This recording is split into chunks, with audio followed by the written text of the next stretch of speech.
Hi guys, I'm gonna explain to you how to download Spotify songs without premium. Let's hop onto Spotify.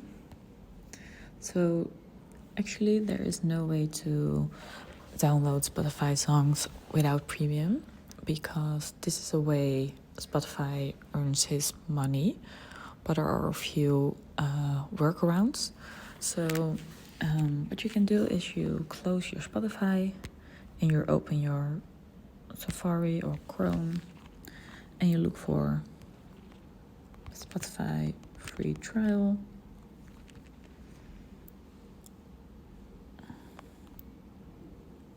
And then you can click on 3 months or just 1 month. And what you can do is you're gonna have a free trial of 3 months or 1 month. And then you can download your songs offline also.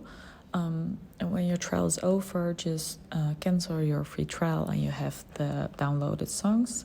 You can still have them. That's the only option, so please don't believe anything else people say because that's not true.